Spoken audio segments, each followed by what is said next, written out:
தமிழ் சொந்தங்களுக்கு வணக்கம். சர்ச்சை அமைச்சர் தொழில்துறை அமைச்சர் கீர்த்தனா அவர்கள் மேலே குழந்தைகள் பாதுகாப்பு ஆணையத்தில் ஒரு புகார் கொடுத்துருக்காங்க. அது டெஃபினட்டாக நம்ம எல்லாருக்கும் தெரிஞ்சதா ஒரு வைரல் நியூஸ் தான். நம்மளோட அமைச்சர் கீர்த்தனா அவர்கள் ஆய்வு செய்கிற அப்படின்ற பேரில் இருக்கிற அரசு பள்ளி மாணவியை அவமானப்படுத்துகிற விதமாக நடந்துக்கிட்டாங்க, ரீல்ஸ் முகத்தில் எப்படி நடந்துக்கிட்டாங்க அப்படின்னு பல தலைவர்கள் அவங்க மேலே கண்டனம் தெரிவிச்சிருக்காங்க.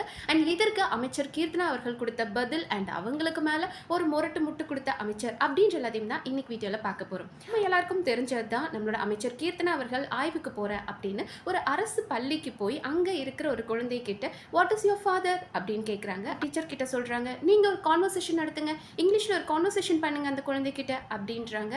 அவங்களோட மிஸ் வந்துட்டு தெரிஞ்சது சொல்லு பேசு அப்படின்றாங்க. அதுக்கப்புறம் அவங்க அப்பாவோட ப்ரொஃபஷன் என்ன அப்படின்னு கேட்டதுக்கப்புறம் அந்த குழந்தை வந்து கூலி அப்படின்னு சொல்கிறத நம்ம பார்த்துருப்போம். ஆனால் நம்ம இதில் ஒரு கவனிக்க வேண்டிய விஷயம் என்ன அப்படின்னு பார்த்தோன்னா, அமைச்சர் கீர்த்தனா அவர்கள் ஆரம்பத்திலிருந்தே அந்த வீடியோ ஃபுல்லாக பார்த்தவங்களுக்கு தெரியும்னு நினைக்கிறேன். ஆரம்பத்துலேருந்தே அவங்க ஒரு விஷயத்தை சொல்ல ட்ரை பண்ணுறாங்க. என்ன அப்படின்னா, கவர்மெண்ட் ஸ்கூலில் வந்து ப்ராப்பரான எஜுகேஷன் இருக்காது அப்படின்ற மாதிரி. ஏன்னா அந்த குழந்தைகள், நம்ம இந்த ஒரு வீடியோ தான் பார்த்தோம், இன்னொரு வீடியோவும் இருக்குது. அந்த குழந்தைகள் வந்து ஒரு விஷயத்தை, ஒரு பேசேஜ் ரீட் பண்ணிட்டு இருக்காங்க, நல்லா தான் ரீட் பண்ணுறாங்க, கேட்குற கொஷனுக்கு பதில் சொல்கிறாங்க. ஆனால் இவங்க கீர்த்தனா அவர்கள் என்ன சொல்கிறாங்க அப்படின்னா, டீச்சர் கிட்ட, இல்லைங்க இந்த குழந்தைகள் எல்லாமே சும்மா மனப்பாடம் பண்ணுவாங்க, நான் படித்த காலத்துலேருந்தே அப்படி தான் இருக்குது, மனப்பாடம் மட்டும்தான் பண்ணுறாங்களே தவிர அவங்களுக்கு அதுக்கான பதில் தெரியாது அப்படின்ற மாதிரி ஒரு விஷயத்தை ட்ரை பண்ணிக்கிட்டே இருந்தாங்க. அண்ட் அடுத்ததும் இந்த குழந்தைகிட்ட கேள்வி கேட்கும் போதும் சரி, அவங்களோட மனநிலை எப்படி இருந்தது அப்படின்னா, கவர்மெண்ட் ஸ்கூல் குழந்தைங்களுக்கு ஒன்றுமே தெரியாது, ஃபர்ஸ்ட் ஸ்டாண்ட் அதுவும் ஃபர்ஸ்ட் பெஞ்சில் உட்காந்துருக்கவங்களுக்கே இங்கிலீஷ் புரியாது அப்படின்னா லாஸ்ட் பெஞ்ச்லாம் என்ன சொல்கிறது அப்படின்ற மாதிரி அவங்களோட மனநிலை இருந்தது. ஸோ ஒரு விஷயத்தை அவங்க ரொம்ப தெளிவாக சொல்ல ட்ரை பண்ணுறாங்க, கவர்மெண்ட் ஸ்கூலோட தரம் சரியில்லை அப்படின்றது. கரெக்டு தான், கவர்மெண்ட் ஸ்கூலில் தரம் சரியில்லை, அந்த குழந்தைங்களுக்கு இங்கிலீஷ் புரிய மாட்டேங்குது, கிராமர் தெரிய மாட்டேங்குது, அதெல்லாம் சூப்பர் தான். அப்போது நீங்கள் அதை வளர்த்து கொண்டு வர்றதுக்கு தானே மேடம் ட்ரை பண்ண. மக்களுக்கு தான் போன அரசையே குறை சொல்லிட்டு இருக்க போகிறீங்க. உங்களோட அரசாங்கம் வந்துருச்சு, 2 மாதம் ஆயிடுச்சு. அப்போ நீங்கள் இனி என்ன இனிஷியேட்டிவ் எடுக்கிறீங்க? அந்த அரசாங்கம் சரியில்லை, அங்கே லஞ்சம் இருந்தது, ஊழல் இருந்தது, அரசு பள்ளி சரியில்லை அப்படின்றதுனால தானே மாற்றமாக உங்களை கொண்டு வந்திருக்காங்க. அப்போ நீங்கள் ஒரு மாற்று சக்தியாக இருக்கணுமே தவிர அதை விட்டுட்டு இன்னும் அந்த ஆட்சியை நான் குறை சொல்லணும், அவங்களுக்கு ஒன்றுமே தெரியாது, கவர்மெண்ட் ஸ்கூலில் எதுவுமே சரியில்லை தான், நீங்கள் அதை சரி பண்ணுறதுக்கு என்ன ஸ்டெப் எடுத்தீங்க அப்படின்றத சொல்ல மாட்டீங்க. பேர் அமைச்சர் கீர்த்தனா மேலே கோபப்பட்டதுக்கான காரணம் என்ன அப்படின்னு பார்த்தோன்னா, நீங்கள் ஒரு கவர்மெண்ட் ஸ்கூலில் போய் இங்கிலீஷில் இவ்வளோ ஃப்ளூயண்ட்டாக எதிர்பார்க்குறீங்க, அவங்க புரிஞ்சிக்கணும், உங்ககிட்ட பேசணும்னு எதிர்பார்க்குறீங்களே, அப்போ நீங்கள் அந்த மாதிரி கரெக்டாக இருக்கீங்களா, உங்களுக்கு இங்கிலீஷ் தெரியுதா அப்படின்ற கேள்வி கேட்குறாங்க. ஆனால் அது மட்டும் இல்லாமல் அந்த குழந்தை கிட்ட போய் நீங்கள் ஸ்டடீஸ் ரிலேட்டடாக கேட்காம வாட் இஸ் யுவர் ஃபாதர், உன் அப்பாவோட ப்ரொஃபஷன் என்ன அப்படின்னு கேட்குறீங்க. அதற்கும் அந்த குழந்தைக்கும் நீங்கள் கேட்குற கேள்விக்கும் என்ன சம்மந்தம் இருக்குது? அந்த குழந்தை அதை சொல்கிறதுக்கே ரொம்ப கஷ்டமாக இருக்குது. கூலி அப்படின்னு சொல்கிறதுக்கு அந்த குழந்தை ஃபர்ஸ்ட் சொல்லுது, அவங்க மிஸ் கேட்கும்போது கூலி அப்படின்னு மெதுவாக சொல்லுது. அப்போ அவங்க மிஸ்ஸுக்கு சரியாக கேட்கவே இல்லை, என்ன சொன்னா அப்படின்னு போது செகண்ட் டைம் கூலி அப்படின்னு, ஓ கூலியா அப்படின்றீங்க. அப்போ அந்த குழந்தைக்கு அது எவ்வளோ மனசு கஷ்டமாக இருக்கும். ரெக்கார்ட் ஆயிடுச்சு. ஒன் சோஷியல் மீடியாவில் ஒன்ஸ் வந்தது அப்படின்னா அது அங்கே டாக்குமெண்ட் ஆயிடுச்சு இல்லையா? அப்போ அந்த குழந்தை அவங்க மிஸ்கிட்ட சொல்லும்போது கூட கூலின்றது ஏன் மெதுவாக சொல்லுது அப்படின் போது அந்த குழந்தைக்கு அது கஷ்டமாக இருக்குது சொல்கிறதுக்கு. அப்போ நமக்கு அது புரியணும் இல்லையா? அப்போ அந்த குழந்தை முதல்லையே நீங்கள் கேட்கும்போது ஒருவேளை புரிஞ்சிருக்கலாம், உங்களோட கேள்வி புரிஞ்சிருக்கலாம். ஆனால் அப்பா கூலி வேலை செய்கிறாங்க அப்படின்றத நம்ம எப்படி சொல்கிறது? இத்தனை மீடியாக்கள் இருக்காங்க, நம்ம ஃப்ரெண்ட்ஸ் இருக்காங்க, இத்தனை பேர் இதை நியூஸாக போடுவாங்க, நாளைக்கு வறுமை இது அப்படின்னு அந்த ஒரு பயத்தில் அந்த குழந்தை அமைதியாக இருந்திருக்கலாம். அதனால் அந்த குழந்தை அதை சொல்கிறதுக்கு சங்கடப்பட்டிருக்கலாம். யோசிச்சு பாருங்க, இன்னைக்கு நமக்கு புரியும், நம்ம வளர்ந்ததுக்கு அப்புறமா நம்ம அப்பா நம்மளை எவ்வளோ கஷ்டப்பட்டு படிக்க வச்சிருக்காங்க. ஓகே, கூலி வேலை செஞ்சாலும் எங்கள் அப்பா நியாயமாக சம்பாதிச்சிருக்காங்க, அந்த பணத்தில் என்னை படிக்க வச்சிருக்காங்கன்றதை நம்ம வளர்ந்ததுக்கு அப்புறம் நம்ம பெருமையாக சொல்லலாம். சின்ன வயசில் நம்ம ஒரு 5வது 6வது படிக்கும்போது நம்ம அப்பா வந்து ஒரு டாக்டர், ஒரு இன்ஜினியர் அப்படின்னு சொல்கிறதுக்கு நமக்கு பெருமையாக இருக்குமே தவிர கூலின்னு சொல்கிறதுக்கு நமக்கு கஷ்டமாக இருக்கும். இல்லை புரிதல் அவ்வளவுதான் இருக்கும். அதனால கூட அந்த குழந்தை அமைதியாக இருக்கா. அதுக்காக அவங்களுக்கு ஒன்றுமே தெரியாது, ஃபர்ஸ்ட் பெஞ்சுக்கே ஒன்றும் தெரிலனா லாஸ்ட் பெஞ்சுக்கு என்ன தெரியும் அப்படின்ற மாதிரி நீங்கள் பேசினது தப்பு. அது மட்டும் இல்லாமல் எதற்கு வந்து பள்ளி கல்வித்துறை அப்படின்னு தனியாக வச்சுருக்காங்க, உயர்கல்வித்துறை அமைச்சர்னு வச்சுருக்காங்க, தொழில்துறை அமைச்சர்னு வச்சுருக்காங்க. ஏன்னா உங்களுக்கு உங்கள் சைட்லேயே நிறைய ஒர்க் இருக்கும். இப்போ பள்ளி கல்வித்துறை எடுத்துக்கிட்டோம் அப்படின்னா அவங்களுக்கு செட் ஆஃப் ஒர்க்ஸ் இருக்கும். அதுவே வந்து தொழில்துறை அப்படின் போது அவங்களுக்கு ஒரு தனி ஒர்க் இருக்கும். எல்லா அமைச்சர்களுக்கும் தனித்தனியாக ஒரு துறை கொடுக்கும்போது அவங்களால அதில் ஃபோக்கஸ்டாக ஒர்க் பண்ண முடியும் அப்படின்றதுக்காக தானே உங்களுக்கு பிரித்து கொடுத்துருக்காங்க. அதை விட்டுட்டு நான் தொழில்துறை அமைச்சராக இருந்தாலும் பரவாயில்ல, நான் இங்கே வந்து ஆய்வு பண்ணுவேன் அப்படின்னு நீங்கள் ஒரு சம்பவம் பண்ணீங்க. சரி, அதை பற்றி கூட நான் விட்டுறேன். சரி, நீங்கள் வந்தீங்க பண்ணீங்க, ஏன் அந்த வீடியோவாக எடுத்து அந்த குழந்தையோட ஃபேஸ் தெரிகிற மாதிரி வீடியோ போட்டீங்க? அது எவ்வளோ பெரிய தப்பு. அதை கேட்டதுக்கு இல்லைங்க நியூஸ் சேனல்ஸ் தான் போட்டிருக்காங்க, நான் போடலை அப்படின்றாங்க. அப்போது நீங்கள் ஒரு அமைச்சராக இருக்கீங்க, உங்களை நீங்கள் வந்தீங்க அப்படின்னா உங்களோட சேஃப்டிக்காக உங்கள் கூட எத்தனை பேர் வருவாங்க, நீங்கள் ஒரு சர்ச்சை அமைச்சராக இருக்கீங்க, நீங்கள் பேசுறது எல்லாமே கான்ட்ரவர்சி ஆகுது அப்படின் போது உங்களை நோட் பண்ணுறதுக்கும் உங்கள் தவறுகளை சுட்டி காட்டுறதுக்கும் நீங்கள் சரியாக சொன்னாலே அதை தப்புன்னு சொல்கிறதுக்கும் எத்தனை பேர் இருப்பாங்கன்றது உங்களுக்கு தெரியும். அப்படி இருக்கும்போது நீங்கள் எவ்வளவு கவனமாக இருக்கணும். இந்த இடத்துல இத்தனை பேர் வீடியோ எடுத்துட்டு இருக்காங்க, அந்த குழந்தை தெரியாமல் இருக்குது அப்படின் போது இதை டெலிகாஸ்ட் பண்ணாதீங்க அப்படின்னு நீங்கள் சொல்லியிருந்திருக்கணும். அதை விட்டு டெலிகாஸ்ட் பண்ணிட்டீங்க, சூப்பர். இதுக்கு மேலேயாவது இத்தனை பேர் விமர்சிச்சிருக்காங்க அப்படின் போது அதற்கப்பமாவது சாரி, நான் நினச்சது வேறு, நான் குழந்தைய அங்கே ஸ்கூலுக்கு ஆய்வு பண்ணணும்னு போனேன், நான் ஒரு ஜென்ரலாக இதெல்லாம் எப்போதுமே காலங்காலமாக ஸ்கூலுக்கு போனாலே உன் பேர் என்ன, உங்கள் அப்பா என்ன பண்ணுறாங்க இப்படின்றது எல்லா ஸ்கூல்ஸ்லேயும் நம்ம சின்ன பிள்ளையா இருக்கும்போது கேட்டிருப்போம். அப்படி நினச்சி நான் கேட்டுட்டேன், தவறாக எடுத்துக்காதீங்க. அந்த குழந்தையை அவமதிக்கணும் அப்படின்றது என் எண்ணம் கிடையாது. இங்கிலீஷ் தான், ஏன்னா அமைச்சர் அவர்களே சொல்கிறாங்க இங்கிலீஷ் தான் நமக்கு ஒரு கான்ஃபிடென்ட் அப்படின்னு சொல்கிறாங்க. எனக்கு அது புரியல. இன்னும் எத்தனை காலத்துக்கு தான் வெள்ளையாக இருக்கிறது தான் அழகு, இங்கிலீஷ் பேசினா தான் அறிவுன்னு இன்னும் எத்தனை காலத்துக்கு தான் இந்த மாதிரி ஒரு சிலர் சொல்ல போகிறாங்க அப்படின்றது எனக்கு தெரியல. அமைச்சர் அவர்கள் சொல்கிறாங்க இங்கிலீஷ் பேசினா தான் அவங்களுக்கு கான்ஃபிடென்ட் வளரும் அப்படின்னு. அதெல்லாம் கிடையாது மேடம். நம்மளுக்கு ஒரு விஷயம் ஸ்ட்ராங்காக தெரியுதுன்னு வைங்களேன், எனக்கு டாப்பிக்கை நான் நல்லா படித்து வச்சிருக்கேன்னு வைங்களேன், நான் கான்ஃபிடென்ட்டாக வந்து பேசுவேன். எனக்கு எந்த ஒரு விஷயம் எவ்வளவு தெரியுது அதை வச்சு தான் என்னோட கான்ஃபிடென்ஸ் இருக்கும்ன்றது என்னோட நம்பிக்கை. பட் நீங்கள் அதை சொல்லிட்டீங்க, சரி. ஆனால் அதுக்கப்புறமாவது நம்ம பண்ணது தப்பு தான் அப்படின்றத நீங்கள் ரியலைஸ் பண்ணீங்களா? ஏன்னா அதுக்கப்புறமா உங்களோட ரிப்ளை எப்படி இருக்குது அப்படின்னா, எல்லாரும் என்னை ஏன் டார்கெட் பண்ணுறாங்க, எல்லாரும் என்னை ஏன் கார்னர் பண்ணிக்கிட்டு இருக்கிறாங்க, என்னோட இங்கிலீஷ் சரியில்லை, குழந்தைய நான் கேட்டேன்றதுக்காகவே என்ன இங்கிலீஷ் தெரியாதுன்னு என்ன கேலி பண்ணுறாங்க. என்ன கேலி பண்ணுறவங்க கேலி பண்ணட்டும். ஆனால் இப்போவும் ஒரு கிரிட்டிசிசமை ஏன் மேடம் உங்களால் அக்செப்ட் பண்ணிக்க முடியல? இதற்கு முன்னாடியும் நீங்கள் வந்த உடனே வந்துட்டு ஊனமுற்றோர் அப்படின்னு சொன்னீங்க, மாற்றுத்திறனாளிகள்னு சொல்லணும், ஊனமுற்றோர்னு சொன்னீங்களே அப்படின்னு ஒரு சர்ச்சையாச்சு. அப்பவும் நீங்கள் என்ன சொன்னீங்கன்னா, நானே வந்து அப்படிப்பட்ட ஒரு தாய்க்கு பிறந்த மகள் தான் அப்படின்னு சொல்லி ஒரு முட்டு கொடுத்தீங்க.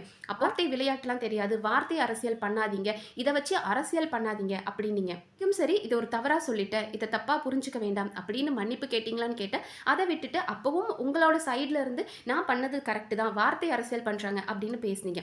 அடுத்ததா வந்துட்டு ஒரு குழந்தைய வந்து பாலியல் வன்கொடுமை பண்ணி கொண்டிருக்காங்க அப்படின்ற ஒரு இது கேட்கும்போது, ஏன்னா நீங்க வந்து ஒரு பெண் அமைச்சரா இருக்கிறீங்க, பெண்களுக்காக நான் பேசுவேன் அப்படின்னு சொல்லியிருக்கீங்களேன்னு போது அதுக்கும் சிரிச்சுக்கிட்டே அதெல்லாம் அரசியல், அதெல்லாம் வந்து பொலிட்டிக்ஸ் இப்போ பேச வேண்டாம் அப்படின்ட்டு போனீங்க. இதுக்கு போய் எதுக்குமா சிரிக்கிறீங்க அப்படின்னு பலரும் கேள்வி கேட்டதுக்கு என் முகமே அப்படிதாங்க, நான் ஒரு சிரிச்ச முகம், இதை போய் தப்பா சொல்றீங்களே அப்படின்னாங்க.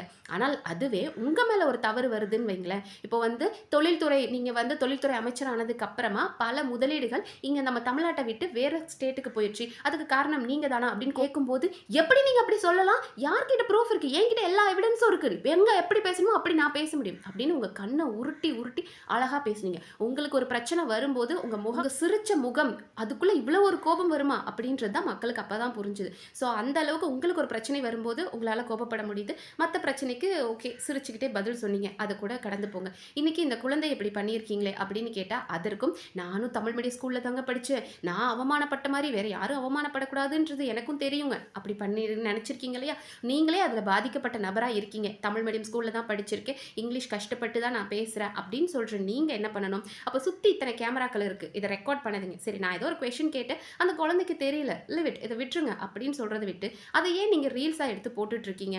அப்போ உங்களை நீங்க வந்து ஒரு ரீல்ஸ் வெறியில இருக்கீங்களா? அதனால தான் உதயநிதி அவர்கள் கேட்கிறாரு, இந்த ரீல்ஸ் வெறிக்கு இந்த குழந்தைகளை பயன்படுத்தாதீங்க அப்படின்னு இருக்காங்க. ஆனால் பள்ளி கல்வித்துறை அமைச்சரான அன்பில் மகேஷ் அவர்களும் நீங்க ஆய்வு பண்ற அப்படின்ற பேர்ல அந்த குழந்தையை எவ்வளவு சங்கடப்படுத்திருக்கீங்க அப்படின்னு கேட்டிருக்காங்க. அண்ட் அது மட்டும் இல்லாம திமுக சார்பில் இருந்து ஒரு கேஸ் கொடுத்திருக்காங்க, குழந்தைகள் பாதுகாப்பு ஆணையத்துல வந்து அந்த குழந்தையை இவங்க அவமானப்படுத்திட்டாங்க அப்படின்ற மாதிரி. ஸோ நீங்க எப்ப தவறு பண்ணுவீங்க, உங்களை எப்ப பிடிக்கலாம் அப்படின்னு ஒரு கூட்டம் காத்துட்டு இருக்கு. அப்ப நீங்க அந்த இடத்துல எப்படி மேடம் நடந்துக்கணும்? அண்ட் அதை கூட விடுங்களேன், நீங்க தப்பு பண்ணிட்டீங்க, அட்லீஸ்ட் நான் தப்பு பண்ணிட்டேன்னு கூட ஏன் மேடம் உங்களால் அக்செப்ட் பண்ணிக்க முடியல? உங்கள் மேலே ஒரு கிரிட்டிசிசம் வந்தால் உங்களால் ஆமாங்க சாரி நான் பண்ணது தப்பு தான் அப்படின்னு ஏன் மேடம் சொல்ல முடியல? எப்போதுமே நான் தான் சரி, நீங்கள் தப்பாக புரிஞ்சுக்கிறீங்க அப்படின்னே இதை சொல்வீங்களா? ஆனால் அதற்கு அமைச்சர் நிர்மல்குமார் என்ன சொல்லியிருக்கார் அப்படின்னு பார்த்தோன்னா, அவர் முதலமைச்சர் சிஎம் அவர்கள், சிஎம் எங்ககிட்ட ஆல்ரெடி சொல்லியிருக்காங்க, தேவையில்லாமல் ஆய்வு பண்ண போகிறேன் அப்படின்றதுக்காக அரசு பள்ளியோ அரசு அலுவலகமோ இல்லை அரசு மருத்துவமனைக்கோ போய் அவங்கள தொல்லை பண்ணக்கூடாது அப்படின்னு சொல்லியிருக்காங்க. ஸோ இதை என்ன நான் பார்க்குறேன் அப்படின்னு இருக்கார். இப்போ அவருக்கு தெரியுது, சரி இந்த ஆய்வு அப்படின்றது தப்பானது தான், அதனால் எங்கள் சிஎம் சொல்லியிருக்காங்க, நாங்கள் இதை திருத்திக்கிறோம் அப்படின்ற மாதிரி அவர் கூட ஓகே இந்த பொண்ணு பண்ணது தப்பு தாங்க, இனிமேல் நாங்கள் மாற்றிக்கிறோங்கன்னு சொல்லி முடிச்சிட்டார். ஆனால் இதற்கெல்லாம் மகா முட்டு கொடுப்பேன், நான் கம்பி கட்டுற கதை பல சொல்லுவேன் அப்படின்ற மாதிரி அமைச்சர் இருக்கார் இல்லையா, நம்ம ராஜ்மோகன் அவர்கள், பள்ளி கல்வித்துறை அமைச்சர் ராஜ்மோகன் அவர்கள், அதாவது நான் ரொம்ப நாளா யோசிச்சிருக்கேன். இந்த நல்லவங்களெல்லாம் நம்ம சீரியல்ல தான் பார்க்க முடியுமோ அப்படின்னு. ஏன்னா சீரியல்ல தான் ஓவர் நல்லவன், ஓவர் வில்லங்கள பார்க்க முடியும் இல்லையா? ஆனால் அத விட அக்மார்க் நல்லவனா நம்ம ராஜ்மோகன் எப்போதுமே இருக்கிற மாதிரி, எப்போதுமே அவரோட அந்த பட்டிமன்ற பேச்சுன்றது இருந்துட்டே இருக்கும். செய்தியாளர்கள் அவர்கிட்ட கேட்குறாங்க, "என்ன சார் உங்க அமைச்சர் வந்து இப்படி பேசியிருக்காங்க. அந்த பள்ளி மாணவிய போய் இப்படி இன்சல்ட் பண்ற மாதிரி பண்ணிட்டாங்களே" அப்படின்போது, "ச்சே ச்சே ச்சே! நீங்க தவறா புரிஞ்சுக்கிறீங்க. இத வந்து ஞான கண்ல பார்க்கணும். பூனை கண்ல பார்க்கக்கூடாது. ஏன்னா அமைச்சர் அவர்கள் ஒரு தங்கை மாதிரி அந்த குழந்தைய பார்த்துருக்காங்க. ஒரு அக்காவா இருந்து, "உங்க அப்பா என்ன பண்றாரும்மா?" அப்படின்னு கேட்டிருக்காங்க. என்னோட அமைச்சரும் தமிழ் மீடியம் ஸ்கூல்ல படிச்சவங்க தான். அதுக்கப்புறம் இங்கிலீஷ் கத்துக்கிட்டு, புலமைய எடுத்து, இன்னைக்கு ஒரு பெரும் சக்தியா இன்னைக்கு வந்து நிக்கிறாங்க. அதனால அவங்க வந்து நம்மள மாதிரி இந்த பாப்பாவும் இருக்கே! அப்படின்ற மாரி ஒரு அக்கான்ற ஒரு பாசத்துல தான் கேட்டாங்க. "நீங்க அத தப்பா பார்க்காதீங்க" அப்படின்னு. சரிங்க சார். அக்கான்ற ஒரு பாசத்திலே பார்த்துருக்காங்க இல்லையா? அப்ப அக்காவா இருக்கிறவங்க பார்க்குறாங்க, "ச்சே! நம்ம தங்கச்சி இப்படியெல்லாம் கஷ்டப்படுது. ஒரு கூலி தொழிலாளி" அப்படின்றத மீடியால சொல்லியிருக்கு. இதனால அவங்களுக்கு பல சங்கடங்கள் வேற வந்திருக்கு. நாம ஒரு தொழில்துறை அமைச்சரா இருக்கிறோம். அதனால அப்ப நாம வந்து நம்ம சொந்த கை காசு போட்டு அந்த குழந்தையோட படிப்பு செலவ ஏத்துக்குவோம். இல்ல அந்த குழந்தைக்கு வேற என்ன அவங்க அப்பா, அம்மாக்கு என்ன உதவி செய்யலாம் அப்படின்னு செய்வாங்களா சார்? அக்காவா அவங்க அதுக்காக பண்ண முடியுமா? சார் தப்புனா தப்புன்னு ஒத்துக்கோங்களேன். ஏன் ராஜ்மோகனும் இவ்ளோ முட்டு குடுக்குறாரு? ஏதோ போயிட்டாங்க, தவறு நடந்துருச்சு அப்படின்னு சொல்லிட்டு போறத விட, இல்ல, இல்ல அவங்க ஒரு அக்கா மாதிரி போனாங்க, தங்கச்சி மாரி போனாங்க, தாத்தா மாரி போனாங்க. எதுக்கு சார் இதெல்லாம்? நீங்க எல்லாரும் பண்றத பார்க்கும்போது ஒரு விஷயம் நல்லா புரியுது சார். நம்மளோட விஜய் சாரோட ஒரு படம் இருக்கு. நண்பன் கைய பிடிச்சு, கால பிடிச்சு வாங்குன கான்ட்ராக்ட்டா இது அப்டின்னுவாரு. அந்த மாதிரி அவரோட முகத்துக்காக மட்டும் தான் இன்னைக்கு நீங்க எல்லாருமே இந்த அமைச்சர் கீர்த்தனா ஆகட்டும், இந்த அமைச்சர் கீர்த்தனா அப்டின்றவங்களோட பேர் கூட தெரியாது. அந்த ஊர் மக்களுக்கு வந்து பேர் கூட தெரியாது. விஜய் அப்டின்ற ஒரே காரணத்துக்காக ஓட்டு போட்டுருக்காங்க. யாராவது கீர்த்தனா ஜெயிக்கணும் அப்டின்னு ஓட்டு போட்டாங்களா? கிடையாது. அவங்க வந்து விஜய் கட்சியில நிக்கிறாங்க. அவருங்க வந்து விஜய் கட்சியில நிக்கிறாங்க. இவங்களுக்கு ஓட்டு போட்டா விஜய் ஜெயிப்பார் அப்டின்றதுக்காக விஜய்ன்ற ஒரு முகத்துக்காக அவர் சொல்ல கேட்டு அவருக்காக ஓட் பண்ணியிருக்காங்க. அப்ப அத புரிஞ்சுக்கோங்க. என்னவா இருக்கும்? தொழில்துறை அமைச்சரா இருக்கும். இப்போ ரீசென்ட்டா கூட பார்த்தோம் அப்டின்னா, சிங்கப்பெண்கள் அதிரடிப்படை இருக்கு இல்லையா? அவங்க வந்து ஒரு தொழிற்சாலையில, ஒரு இண்டஸ்ட்ரியில பார்த்தோம் அப்டின்னா, குழந்தை பணியாளர்கள், அதுவும் பெண் குழந்தை தொழிலாளிகள பார்த்து அங்கருந்து ஒரு 4, 5 பொண்ணுங்கள கூட்டிட்டு வந்திருக்காங்க. எப்படி வந்து குழந்தை தொழிலாளிகள், பெண் குழந்தை தொழிலாளிகள் இங்க இருக்காங்க அப்டின்னு கூட்டிட்டு வந்திருக்காங்க. அந்த இடத்துக்கு ஆய்வு போங்க மேடம். அந்த இண்டஸ்ட்ரிக்கு போங்க. அந்த அந்த ஃபேக்டரிக்கு போங்க. ஏன் இப்படி வந்து குழந்தை தொழிலாளிகள பயன்படுத்துனீங்க அப்படின்னு கேளுங்க. அந்த சிங்க பெண்களுக்கு பாராட்டு குடுங்க. உங்களோட துறையிலேயே எத்தன பிரச்சனைகள் நடக்குது, அத சரி பண்றாங்க. அதுக்கு ஒரு பாராட்டு குடுங்க. தப்பு நடக்கிற இடத்துல கேளுங்க. அத விட்டுட்டு நான் ஆய்வுக்கு போறேன், அவியல் செய்ய போறேன் அப்படின்னு ஏன் இப்படி புது புது பஞ்சாயத்த கிளப்பிட்டு இருக்கீங்க? ஏன்னா நீங்க எப்ப வந்து எதிர்க்கட்சிகள் உங்க மேல என்ன தவறுகள் வரும், அத பூதாகரமாக்கலாம் அப்படின்னு பார்த்துட்டு இருக்காங்க. ஏன்னா அவங்களுக்கு இங்க கீர்த்தனாவ பழி சொல்லணும் அப்படின்றத விட சிஎம் விஜய் கட்சியில இப்படியெல்லாம் நடக்குது அப்படின்னு சொல்லணும்னு ஆசைப்பட்டுட்டு இருக்காங்க. மக்களும் சரி, இந்த திராவிட சக்திகளுக்கு மாற்று சக்தியா உங்கள நம்பி தான் ஓட்டு போட்டுருக்காங்க. விஜய் அவர்களுக்காக ஓட்டு போட்டுருக்காங்க. தயவு செஞ்சு அந்த பேர கெடுத்துறாதீங்க. பாப்போம் இந்த மாரி அடுத்தடுத்த இன்ட்ரஸ்டிங்கான நியூஸஸ்க்கு நம்ம சேனல சப்ஸ்கிரைப் பண்ணி சப்போர்ட் பண்ணுங்க. நன்றி.